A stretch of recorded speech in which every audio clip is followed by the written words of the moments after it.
પાછું બોલો. ગ્લાસ અને અહીંયા ચમચી મૂકી છે, તમને બધાને જોઈને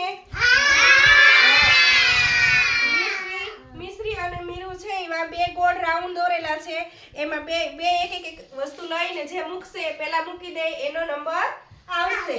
હો રેડી 1 2 3 સ્ટાર્ટ. તાળી પાડો